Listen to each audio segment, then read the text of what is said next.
Hi, AVID 6. I'm sorry I couldn't be here today. I know I didn't have a chance to prepare us for the sub today, but this is the first time we've had a sub for AVID, and I just want to remind you that one of the requirements of being an AVID is that we show good citizenship across the building, and that especially includes when we have a guest teacher. So please do a great job being on task and treating our guest teacher with respect today. So you're going to have two tasks today. The first thing is you're going to complete phase 4 of the focus note-taking process, and that is summarizing your notes. I expect this to take maybe 10 minutes of your time. And then the rest of the class period, you will continue to work on your Language of Higher Education word wall card. So you will be continuing to research the term that you were assigned in class on Tuesday. So let's talk first about our notes. So if you could turn to your notes in your AVID notebook.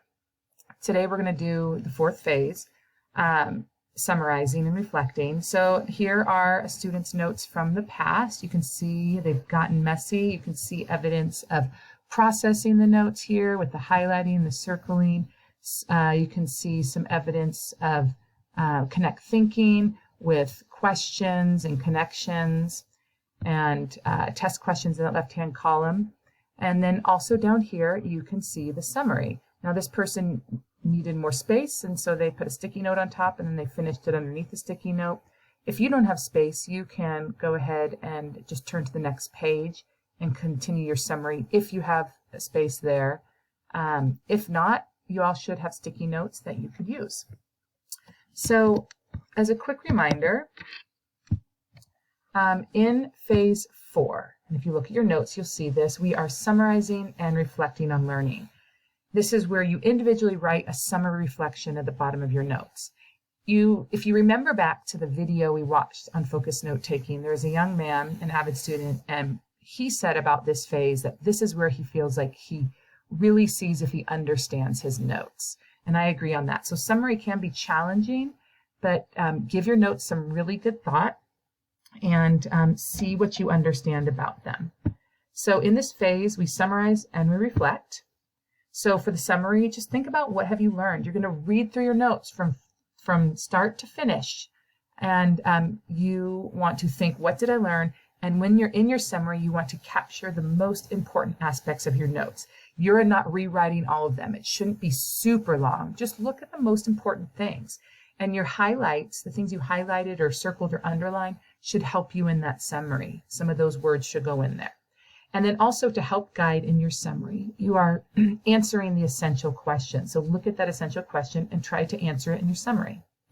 For the reflection, just consider how the learning helps you meet your note-taking objective and plan where you go from here. This is just kind of a personal, pause and think, where are you with your notes? Okay, so I'm going to show you a sample summary that I did for one of the notes here. So you can see the summary is at the bottom of my notes. I finished phase 5, and then I wrote that here below. And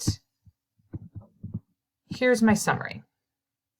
There are 5 phases of FNT. In phase 1, you consider your purpose, choose your format, and then take notes. Phase 2 is processing. Your notes get messy as you organize and select important information by highlighting, underlining, chunking, adding pictures, etc. Phase 3 is called Connect Thinking. In this phase, you ask questions and make connections. In phase 4, you look at your notes as a whole and summarize and reflect on them. Finally, in phase 5, you apply your notes to a task like a test, project, debate, etc. So that's kind of my summary. Then my reflection here, my personal reflection is, most of the phases make sense to me, but I still need practice taking notes and connecting thinking. That's kind of a personal reflection of where I am with this topic. So you can see in my summary, I just kind of briefly summarized the 5 phases. You can see that I used abbreviations like FNT and PH for phase. I used etc. Your summary is not a paragraph or an essay you're turning in and being graded on. It should be a valuable use of your time. So you are welcome to use abbreviations and to save yourself time, okay? So don't think of this as like a writing assignment. Think about it as summarizing your ideas in your notes. And this is just one more revision of our notes, revisiting them, so that helps solidify them in our mind a little bit more. So this is the first thing you're going to do. You are going to try your best to summarize the notes that you took. And when you're done, you are going to spend the rest of the class period working on your word wall card. So let's talk again real quickly about what should be on your word wall card and what you should accomplish today. So in your notebook, you should have the assignment sheet. Remember, this is the list of items down here that you're going to need. For today, your main focus is your kid-friendly definition. You could also, if you finish that, you could also search for visual representations of your image just to see what's out there and get some ideas. You could also, in your notes, work on writing a sentence that uses your term in an authentic way, like a sentence that really helps us understand it better. And then also do a little additional research to include in your presentation. So there's a lot of things you can do today. Your number one focus, though, is coming up with that kid-friendly definition.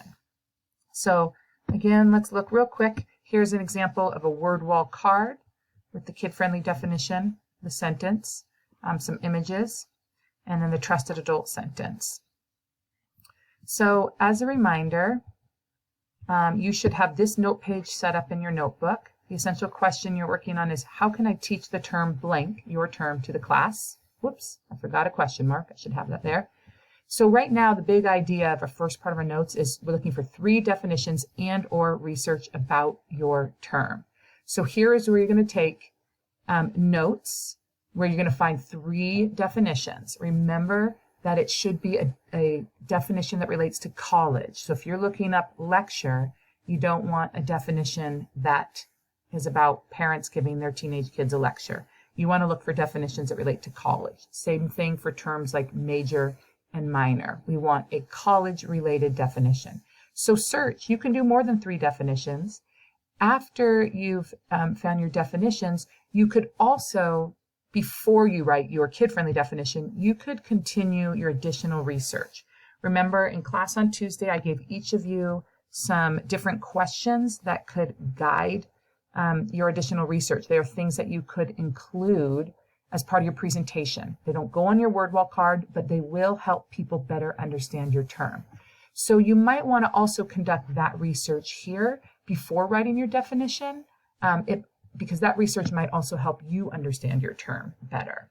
Okay, so your plan is collect those definitions, do your research, and then work on composing, putting together a good, solid definition of your term. If you still have time, go ahead and work on that authentic sentence. We're not going to start our word wall card until class next week. All right, so that is the plan for today. You're going to go ahead and first work on your summary for your focus notes. Whenever you finish that, you can move on to the research for your language of higher education term, and that's what you're doing for the rest of class. Good luck today, and I will answer any questions you have when I get back.